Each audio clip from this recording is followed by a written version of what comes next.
Hello' friend, welcome to Chenmoni's blog. আজি ৰাতিপুৱাতে উঠি ৰানিং কৰিবলৈ বুলি সাজু হৈ আছোঁ। লগতে ছাগলী দুজনীকো লগলৈ গৈ আছোঁ। আজি একদম মন চন ভাল লগা নাই, হ'লেও গৈ আছোঁ। ইমান চুকাৰত 5:30মান বজাতে ইমান চুকাৰত দিছে, দেখিছেনে গাইছ। আৰু আমাৰ ফিল্ডত কোনো নাই, মই অকলে ৰানিং কৰিব আহিছোঁ। অকলে ৰানিং কৰিব লাগিব, বেলেগতো ৰৈ থাকিলে মানে জীৱন শেষেই হৈ যাব। সেইকাৰণে আহিছোঁ আৰু এয়া ফাইনেলি ফিল্ডলৈ আহিছোঁ। এতিয়া ফিল্ডটো ঘূৰি লওঁ, মানে অলপ ৱাৰ্ম আপ কৰি লওঁ। এয়া মোৰ এলেহুৱা চেহেৰাটো দেখি ৰ'দেও মৰম লাগি গ'ল, সেইকাৰণে ব্ৰাইটনেছটো কমাই দিলে। এয়া দেখিছেনে গাইছ।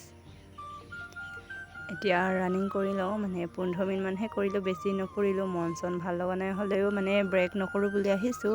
এদিন মানে ব্ৰেক দিলে মানে সদায় এনেকৈ দিব মন যাব, সেইকাৰণে এপাক দুপাক হ'লেও ঘূৰিম বুলি আহিছোঁ। অকণমান এক্সাৰচাইজো কৰিলোঁ ৰানিং কৰি।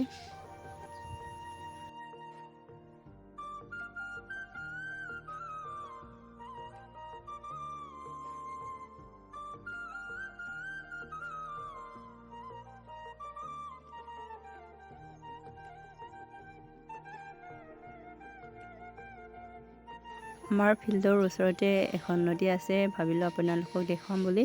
ইয়াত পানী মানে বাঢ়ি গৈছিলে, একদম ফুল হৈ আছিলে, এতিয়া কমিছেগৈ।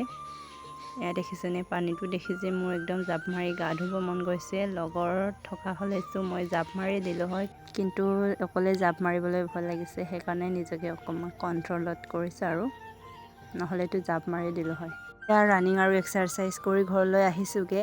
এনেকৈ ডেইলি আছাম পুলিচৰ কাৰণে প্ৰেক্টিছ হৈ থকা ভিডিঅ' ডেইলি আপলোড দিম। যদি কোনোবাই প্ৰেক্টিছ কৰি আছে, আপোনালোকে কমেণ্ট কৰি জনাব। আৰু ভিডিঅ'টো ভাল লাগিলে লাইক, কমেণ্ট, শ্বেয়াৰ, ছাবস্ক্ৰাইব কৰি দিব।